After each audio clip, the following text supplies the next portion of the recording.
నమస్తే. Welcome to our channel. నేను సే 2019లో YCP party వచ్చిన తర్వాత అయితే ప్రజా వేదికని భవనాన్ని అయితే కూల్చేయడం జరిగింది. అయితే ఇప్పుడు ఆ, ఈ ఇయర్ మాత్రం మనకి ఏంటంటే కూటమి అయితే అధికారంలోకి వచ్చింది. అయితే కొంతమంది వాదన ఏంటంటే ఆ ప్రజా వేదికని మళ్ళీ పునర్నిర్మాణించి మళ్ళీ అక్కడ నుంచి వెళ్ళి అధికారం స్టార్ట్ చేయాలని అంటుంటే, కానీ కొంతమంది మాత్రం దాన్ని పునర్నిర్మాణం చేయకుండా అలానే ఉంచి భావి తరాలకి ఒక మ్యూజియం లాగా చూపెట్టాలని చెప్పేసి కొంతమంది అంటున్నారు. మరి ఇందులో ఏది జరగబోతుంది ఏంటి, అసలు ఈ ప్రజా వేదిక నిర్మిస్తారా లేకపోతే ఇలానే ఉంచుతారా అనేది మనకి వివరించడానికి మనతో పాటు ఉన్నారు ప్రముఖ senior journalist, political analyst CS Rao గారు. నమస్కారం సార్. నమస్తే. సార్, ఇప్పుడు చూస్తుంటే ప్రజా వేదిక 2019లో వైసీపీ ప్రభుత్వం ఏర్పడిన తర్వాత దాన్ని అయితే కూల్చివేయడం జరిగింది. అయితే ఇప్పుడు కూటమి ప్రభుత్వం ఏర్పడిన తర్వాత చంద్రబాబు నాయుడు గారు ఇప్పుడు ముఖ్యమంత్రి అవుతున్నారు. అంటే ప్రమాణ స్వీకారం ఇంకొక రోజు ఉంది మనకి. అయితే ఇప్పుడు ఏంటంటే కొంతమంది ఈ ఏదైతే ప్రజా వేదిక ఉందో దాన్ని పునర్నిర్మించాలి అని చెప్పేసి కొంతమంది అంటుంటే, లేదు లేదు దాన్ని ఒక మ్యూజియం లాగా చేసేసి నెక్స్ట్ జనరేషన్ కి చూపించాలి అని చెప్పేసి కొంతమంది అంటున్నారు. అయితే ఇందులో ఏది జరగబోతుంది సార్?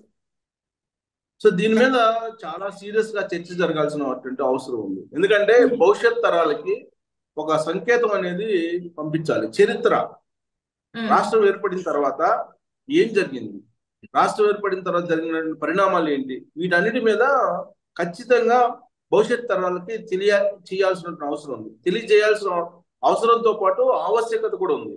కారణం ఏంటంటే జగన్మోహన్ రెడ్డి అనేటువంటి ఒక రాజకీయవేత్త ముఖ్యమంత్రి అయిన తర్వాత ఆంధ్రప్రదేశ్ ఏ విధంగా డిజాస్టర్ అయింది, అంటే ఏ విధంగా నష్టపోయింది 5 సంవత్సరాల పరిపాలనలో అనే దాని మీద చెప్పాలంటే కనుక 2019లో ఆయన ముఖ్యమంత్రి అయిన తర్వాత కూల్చేసినటువంటి ప్రజావేదిక ఒక ప్రత్యక్ష ఉదాహరణగా కనిపిస్తుంది.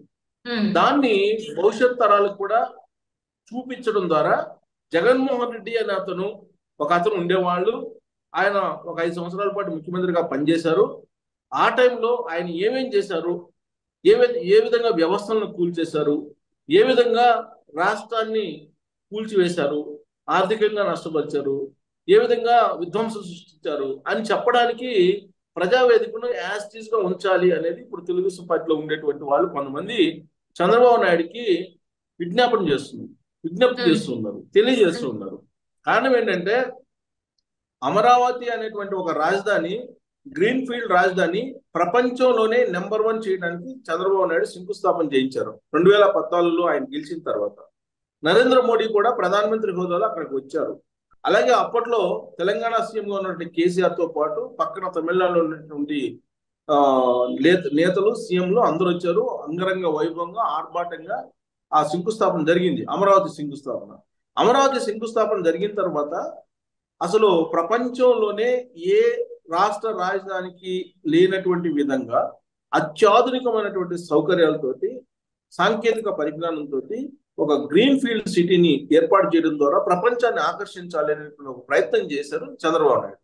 దానికి సంబంధించి ఒక సిఆర్డిఏ అనేటువంటి ఒక సంస్థను ఏర్పాటు చేశారు. దానికి చట్టబద్ధత కూడా కల్పించారు. సింగపూర్ తోటి ఒప్పందం కుదుర్చుకున్నారు. సింగపూర్ కన్సార్టియం ఒకటి ఏర్పాటు చేశారు. అక్కడ నిర్మాణాలను ప్రారంభించారు అమరావతికి సంబంధించి. అమరావతి అనేటువంటి రాజధాని నిర్మాణానికి ముందుగా అసెంబ్లీలో దాని గురించి చర్చించినటువంటి సందర్భంగా జగన్మోహన్ రెడ్డి చెప్పినటువంటి మాట ఏంటంటే అమరావతిలో రాజధాని ఉండాలి, విజయవాడ గుంటూరు మధ్యలో. దానికి తాను కూడా అంగీకరిస్తున్నాం, తన పార్టీ కూడా ఆమోదం తెలుపుతుందని చెప్పిన తర్వాత అసెంబ్లీలో ఏకగ్రీవంగా తీర్మానం చేశారు. అది రికార్డులో ఇప్పుడు కూడా ఉంటుంది.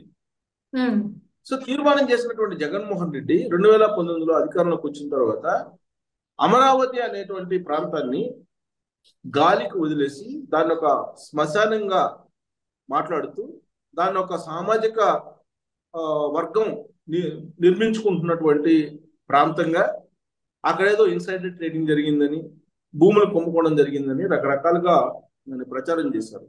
ప్రచారం చేసి 3 రాజధానులు అనే కాన్సెప్ట్ని తీసుకొచ్చి అమరావతిని కనుమరుగు చేయాలి అనేటువంటి ఒక ఆలోచన ఆయన చేశాడు. దానికి కారణం ఏంటంటే కేవలం చంద్రబాబు నాయుడు దాన్ని శంకుస్థాపన చేసి డిజైన్ చేశారు.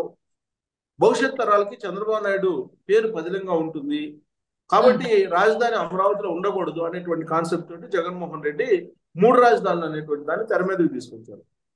ఆ రోజు నుంచి జగన్మోహన్ రెడ్డికి కౌంట్ స్టార్ట్ అయింది. రైట్. సో ఆ 3 రాజధానులు చేసిన తర్వాత జరిగిన పరిణామాలన్నీ కూడా మనకు తెలుసు. అయితే ఇప్పుడు జగన్మోహన్ రెడ్డి ప్రభుత్వం కూలిపోయింది, కుప్పకూల్చారు ప్రజలు.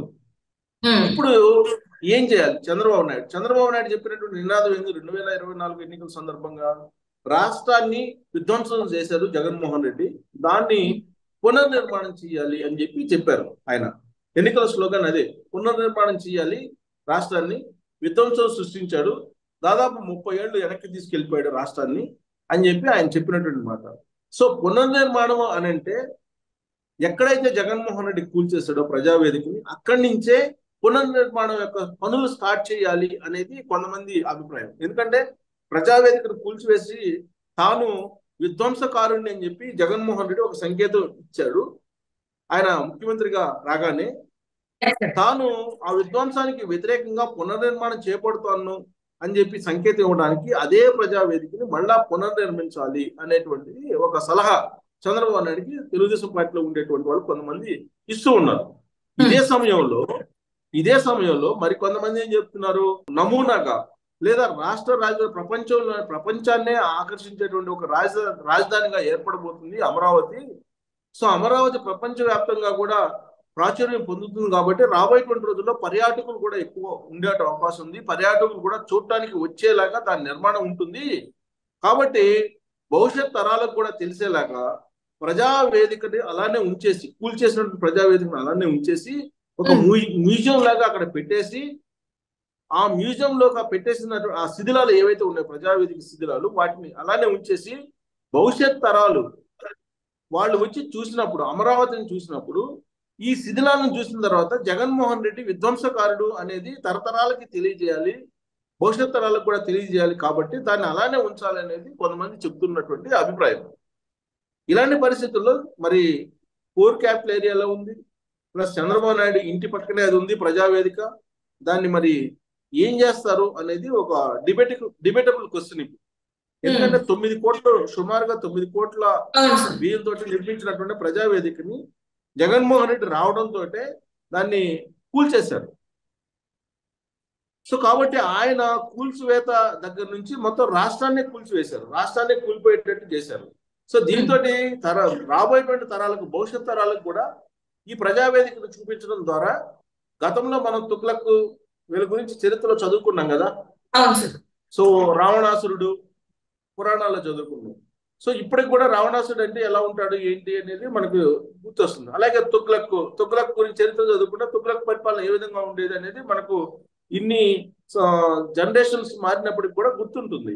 అలాగే ఆంధ్రప్రదేశ్ చరిత్రలో, విడిపోయినటువంటి ఆంధ్రప్రదేశ్ చరిత్రలో జగన్మోహన్ రెడ్డి యొక్క రోల్ ఏంటి అనేది తరతరాలకు, భవిష్యత్ తరాలకు అందజేయాలంటే కనుక ఆ ప్రజావేదిక అలానే ఉండాలి, ఆ శిథిలాలు అలానే ఉండాలి, ప్రజావేదిక శిథిలాలు.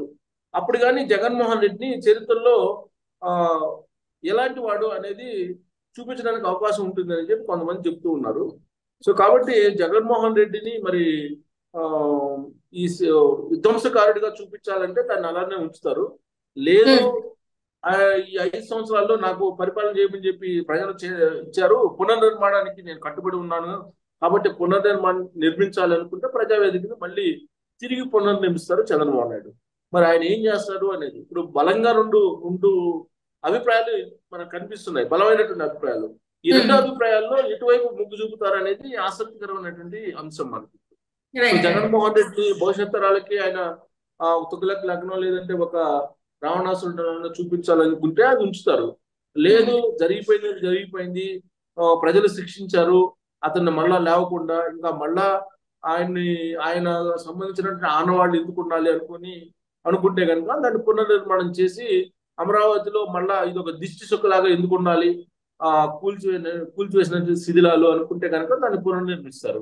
సో మరి ఇది ఒక సుదీర్ఘ కాలం పాటు మరి దీనికి సంబంధించిన చర్చ అయితే జరుగుతుంది. ఇప్పుడైతే ప్రజావేదిక నిర్మాణం జరగదేమో అనుకుంటున్నాను నేను. ఎందుకంటే ఆల్రెడీ అమరావతికి సంబంధించినటువంటి పనులు అయితే స్టార్ట్ అయ్యాయి, ఇంకా ప్రమాణ స్వీకారం చంద్రబాబు నాయుడు చేయకుండానే. కానీ ఆ ప్రజావేదిక గురించి మాట్లాడలేదు, ప్రజావేదిక గురించి ప్రస్తావన రావట్లేదు. సో కాబట్టి ఏం చేస్తారు అనేది ఆసక్తికరమైన అంశం. Right sir, right. Thank you so much.